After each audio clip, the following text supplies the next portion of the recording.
So, with Star Wars Episode 8 on the horizon, there's been a huge spike in theories about who Rey's parents are. But I too have scoured The Force Awakens, and I came to the only logical and completely obvious conclusion. Rey's father is R2-D2. Stay with me. The entire premise of this movie is dealing with the absence of Luke Skywalker. The whole 2 hours is just a lead up to Luke Skywalker's return, and we find out he's been hiding on a faraway island. Interestingly enough, when Ben Solo is interrogating Rey earlier in the movie, he says, "At night, desperate to sleep, you imagine an ocean. I see it. I see the island." Where does Rey end up finding Luke? An island! And so, if you think about it, then Rey basically has an internal map to Luke Skywalker. You know who else has an internal map to Luke Skywalker that the movie tries to tell you he doesn't have an internal map to Luke Skywalker, but then you find out at the end of the movie he really does, and it's all a yay moment? R2-D2. Then we have Rey's vision, and sure, we'll call it a vision for now. I'll explain that later.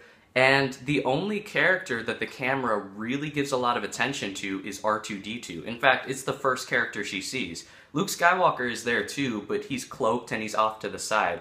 The only character the camera is really centered and still on for a while is R2-D2.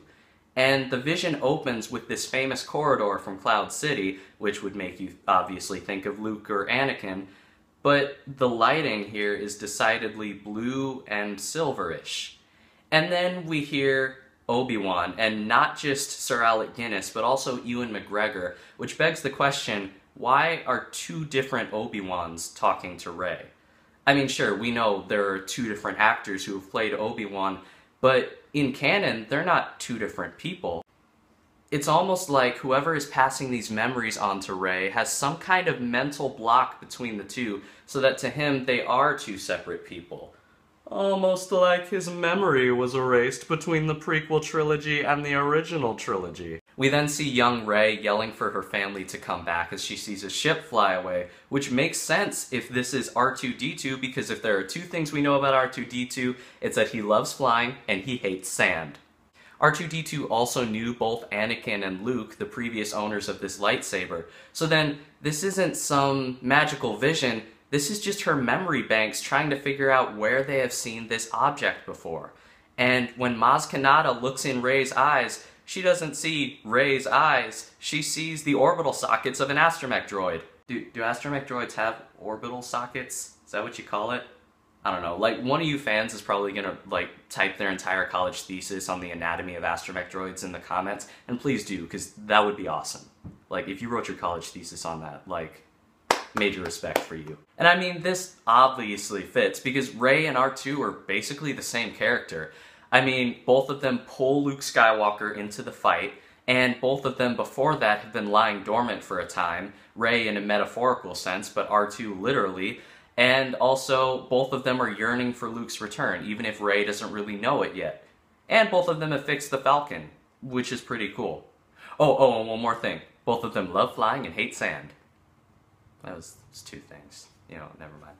This also fits with the theory that Maz Kanata is a Jawa. If you're familiar with the theory, you know that the theory goes that Maz is not just any Jawa, but she's been a Jawa that has been in almost all of the Star Wars movies, and her actions always help move the plot along and aid the rebellion, most notably by stealing R2-D2 and C-3PO when they land on Tatooine. Did she do it to sell them for money, or did she do it to keep them out of Imperial hands? So when Maz looks in Rey's eyes, she sees something familiar. And Maz also says to Rey, whomever you're waiting for on Jakku, they're never coming back. But there's someone who still could. So in Maz's mind, Luke Skywalker and Rey's parents have to be separate people, which means Rey's father is R2-D2. So Rey is a droid, which explains why we never hear her last name. Rey is just her fragmented memories trying to capture whatever they have left. One of these things being her designation, R3-Y1, Rey. And I mean, this isn't so crazy considering that when we first see Rey and she's bundled up in her Jakkuian garb, and she's got this little light that's almost evocative of R2-D2, J.J. Abrams said of that scene in the commentary, We thought it was a fun way to introduce Rey, not knowing if she was human or not.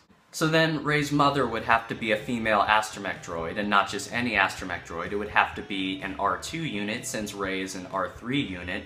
But I thought, well, there are tons of those. But then I remembered, Daisy Ridley in an interview with Time Out actually alluded to the fact that she thought it was obvious who Rey's parents were. She thought that that question was answered in The Force Awakens, so I thought, then Rey's mother must be in the movie as well.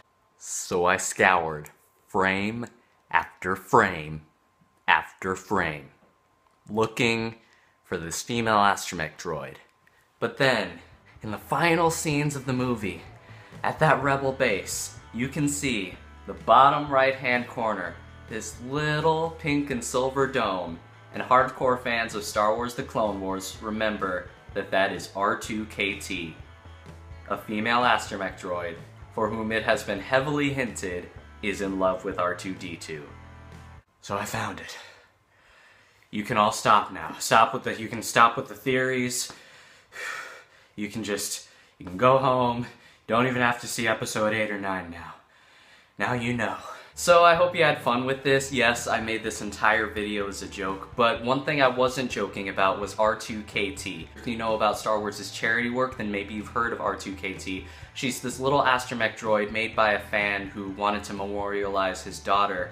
She passed away in 2005, and it's a really heartwarming story there, so I really recommend you Google that if you've never heard of it. If you liked what you saw here, please click that subscribe button and that notifications bell, or just click that little icon that's going to appear right there to subscribe. Also, please check out my other videos, and, well, that's about it. Anyway, laters!